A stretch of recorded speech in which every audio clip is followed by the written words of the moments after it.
Kill Count, where we tally up the victims in all our favorite horror movies. I'm James A. Janice, and today we're looking at Halloween 2, released in 1981. This was meant to be the end of Michael Myers, as written by John Carpenter and Deborah Hill, and for 7 years it was, since Halloween 4 didn't come out until 1988, and Halloween 3 was, well, you know, the mask one. I'd say most horror fans consider this a solid sequel, which is a rarity in this series. It helps that director Rick Rosenthal and returning DP Dean Cundey maintained the original film's effective visual style, even as the audience got to see much more of Michael Myers, now played by stunt performer and coordinator Dick Warlock. Different actor, but at least it's the same mask. You're gonna miss that mask later on, trust me. Halloween 2 picks up mere seconds after the original's ending, and takes place mostly in the hospital that Laurie Strode is taken to. My biggest issue with this movie is that Laurie is mostly bedbound, about as lifeless as the wig Jamie Lee Curtis is wearing since she had cut her hair short. But at least Sam Loomis is still around, even if he is already descending into crazy loose cannon territory. Gorehounds will be pleased though, since this movie replaces the original's quiet atmospheric murders with much more graphic kills. Let's see how many there are and get to them.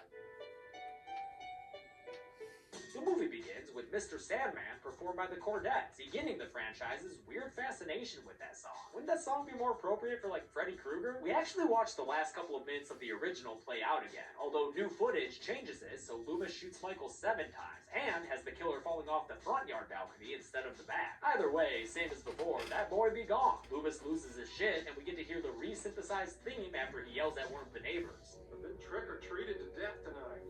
You don't know what death is. After the opening credits, we get another first-person shot, and although it's kind of copying the original, it works because Rosenthal was trying real hard to make Halloween 2 feel like the second part to one complete movie alongside the original. Plus, we get Dr. Loomis loosening a few bolts already. I shot him 6 times. I shot him 6 times. I shot him in the heart. I shot him 6 times. Well, in that new clip it was 7, but if you insist, we can call it 6. First-person Michael walks through a clothesline and peeps in on an old couple, who, of frickin' course, are watching Night of the Living Dead. Get that public domain. While they're enthralled by Judith O'Day, Michael steals a kitchen knife, then overhears a breaking news broadcast talking about his deeds. Better skedaddle, my dude. He skedaddles his ass next door, where teen girl Alice Martin is basically marinated. She's such dead meat. Better fire up that grill fast, because after she sees her front door is open and dumbly approaches it without using any peripheral vision, Michael jumps up and kills her with a stab to the chest, already giving us more explicit blood than we saw in the original. Back at the Doyle house, Laurie Strode is wheeled outside on a stretcher and put in an ambulance by paramedics Jimmy and Bud. They take her to Haddonfield Memorial Hospital, where the other patient of the night is a kid with a razor blade in his mouth. Oh, that is nasty, yo. I guess this came out around the time the US was getting real concerned about shit like that, even though there's never been an actual recorded case of it. Laurie is greeted by a skeleton crew at the hospital, led by the drunk Dr. Mixter. Dad, get me some more coffee. Despite Laurie's protests, they put her to sleep with a nice needle full of drugs. Dr. Loomis and Sheriff Brackett drive around looking for Michael, and when Loomis thinks that he sees him down the sidewalk, they pull over so the good doctor can recklessly wave his gun at this poor trick-or-treater. And then this happens. Yeah, man, what the fuck? And you know what the best part is? Turns out that dude was Ben Tramer, the guy Laurie said she liked and who Annie had set up a date with. Too bad you missed out, Laurie. I bet it would have been one hot date. Oh man, that killer's crazy. Loomis is totally partially responsible for that shit. Deputy Gary Hunt shows up to tell Sheriff Brackett that Annie was found among the victims, so they all head over to the Wallace house where a bunch of news reporters are, including one who's instructing a silent Dana Carvey, who's dressed like he's auditioning for a part in Strange Brew. Sheriff Brackett verifies it's his daughter's body, in a shot where at least Nancy Loomis got a day rate. And then Brackett decides to leave the movie entirely and pass the police role over to Deputy Hunt. Before he leaves, though, he blames Dr. Loomis while borrowing some of Donald Pleasance's acting style. You let him out. Meanwhile, Michael Myers is just walking around town, bumping into boombox blasting cowboys. Fun fact, that little cow dude is played by Lance Warlock, Dick Warlock's son. On the radio, Michael overhears that Laurie was taken to Haddonfield Memorial, so that's where he's headed. He gets there in no time and is able to just walk across the grounds to enter the building because the lazy security guard Mr. Garrett isn't watching the monitor. Paramedic slash baby dear boy Jimmy pops in to check on Laurie because he's nursing a little crush, but he gets shooed out of the room by head nurse Mrs. Alves. Jimmy's stoner Bud smokes a bud and tells him to never get involved with any patients, but Jimmy still sneaks back into Laurie's room later and mentions that it was Michael Myers who attacked her. In the Myers house? That little kid killed his sister?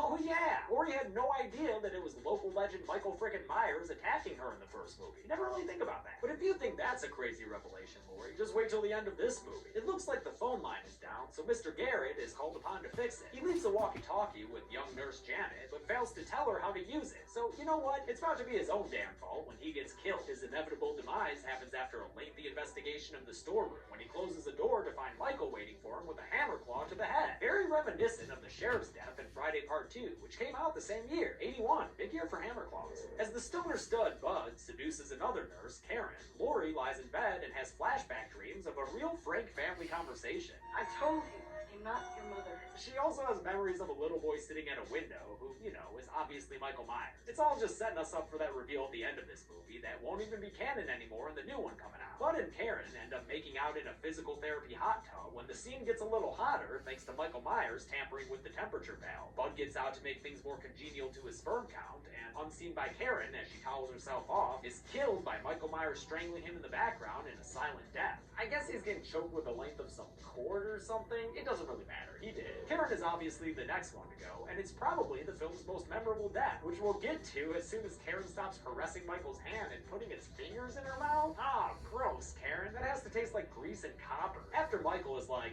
hey, could you not? He grabs her and kills her by repeatedly dunking her head into tub water as the temperature continues to climb. It's a real gnarly death, performed expertly by Dick Warlock and actress Pamela Shoup, and the effects are real gross, with her face skin coming off like dried Elmer's glue. When she's finally drowned and or scalded to death, Michael unceremoniously drops her body to the floor. Also fun is the way Karen portended her own death in an earlier scene, complaining about late party activities. And bobbing for apples. Actually bobbing in water, no less. The townspeople of Haddonfield are rioting at the Myers house, which Loomis explains away using ever more crazy language and tenor. The tribe, one of their number was butchered. This is the wake.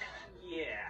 Hey, deputy, maybe take the gun away from the dude who sounds like he's on ayahuasca. The cops then head to an elementary school that was broken into and find some symbolism stabbed into a desk, as well as a word written on the chalkboard that they all mispronounce. Samhain, the festival of Samhain. For the record, it's pronounced Samhain, I guess. We get another returning character from the original when Nurse Marion Chambers shows up to talk to Dr. Loomis.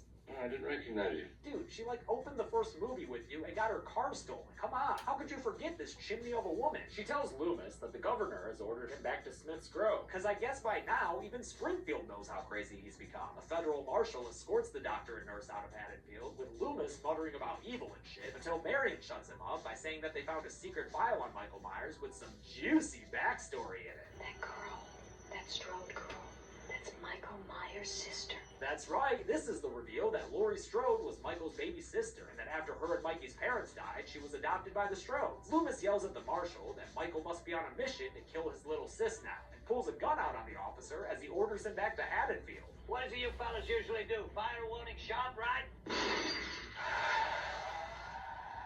Oh man, Loomis, you were getting so fucking arrested after all this, dude. Back at the hospital, Jimmy pays Laurie another bedside visit, only to find her totally unresponsive. He calls in one last nurse I've got to introduce, Nurse Jill, who sends Nurse Janet to fetch Dr. Mixter. You know, if he's not too deep in his mixers. Turns out it's actually worse than mere inebriation, as Nurse Janet finds Mixter dead in his chair with a syringe in his eyeball. It's a fun discovery death, although I'm not sure what the kill specifics are. Was there a drug in that thing, or just air, or what? Janet stumbles back straight into the shape, who materializes behind her, then sticks a needle that's definitely just full of air straight into her temple, and then presses down on the plunger, killing Nurse Janet with what I guess would be an instant embolism, right? Like, you don't want air in your body where it shouldn't be, man. Oh yeah, then Michael does another head tilt. Classic. With no Mixter in sight, Jimmy runs to get Nurse Alves, and Nurse Jill gets distracted by a bed buzzer from another room, allowing Michael to walk into Laurie's room and start stabbing away at her bed. But turns out it's not Laurie at all under those covers. It's pillows. Yeah, Laurie's finally up and kinda walking around. Sadly not for long though, since she finds a room to hunker down in and just passes out again. Damn it! Jimmy comes across head nurse Alves lying dead in an operating room, and things get kinda giallo as we see that her blood has been drained out all over the floor. After Jimmy realizes what's going on, he turns around to leave, only to slip and land on his back in the middle of this blood puddle. Puddle? He'll be out for a while. While he takes a nap, Laurie decides to give that whole consciousness thing a go again, and that's when Nurse Jill runs into her in the hallway. Too bad Michael's there there too. He uses a scalpel to stab Nurse Joe in the back and murders her by lifting her body high up off the ground in a nicely done kill that echoes Bob's from the original, but with a little more panache, since the shot of her feet shows her shoes falling off. Solid kill, Michael. Way to be. It's time for Michael v. Laurie Part Duh. In another classic slasher chase scene where the killer stalks the victim at a snail's pace and the final girl runs into the corpses of previous victims, even if they're characters she's never met before. Laurie ends up on an elevator that just barely blocks Michael out, and after she reaches the ground floor, she bolts outside the parking lot and takes shelter in the front seat of a car. After a while, Jimmy re-enters the movie when he climbs into the car and tries to start it. Laurie watches as he becomes worse than useless by passing out on the car horn and basically sending up a goddamn Michael Myers signal in the sky. This is the last we see of Jimmy, but I don't think he died, just passed out, so he doesn't go on the count. Deal with it. Laurie gets out of the car right as Loomis and co arrive, but for some reason, she's just crawling all over the ground and unable to make any noise while they're outside, only finding her voice after it's too damn late. As she makes her way to the door, Michael Myers reappears and starts walking towards her slowly, taking his time since she's locked outside, and also because that's just how he be. Loomis finally lets her into the hospital, and Michael keeps stalking towards them, just walking straight through the plate glass door without nearly the speed necessary to do that. In any case, Loomis then shoots him. In fact, he shoots him 5 times! And that, of course, gets the shape to the ground so he can pretend to be dead for a little while. Marion Chambers heads outside to use the Marshal's car radio, and while she's doing that, the Marshal is real horror movie stupid and gets perfectly vulnerable around Michael, allowing the killer to rise up and kill the cop by slitting his throat with a scalpel. Man, people are dumb in this movie. Michael walks at Loomis and Laurie, who run off holding hands and hide in the surgery room, where Loomis gives Laurie the Marshal's gun, because, you know, not like he's using it. Michael appears and just smashes straight through the door, because I guess this hospital was built that cheap, and after Loomis's gun doesn't fire because he forgot to hit R, Michael stabs him right in the gut with a scalpel. The wounded crazy doctor falls to the floor, leaving Laurie vulnerable to Michael's advances, but luckily she has that other gun and uses it to shoot Michael in the head, actually twice for good measure. Great shots, Laurie, and great shot Rick Rosenthal, of all that blood running out through the eye holes in Michael's mask. Man, I love those blood tears. Blinded, Michael starts swiping wildly at where he knows Laurie to be, but Loomis gets back up and opens the valves on a tank of gas. Michael follows the noise over to him, and Laurie takes the cue to start opening other tanks in the room. There's a lot of great sound design as Michael continues swiping away, and the hissing of gas grows louder as Loomis gets crazy with it. When the room is good and filled, Loomis orders Laurie to run out and tells Michael to say his prayers.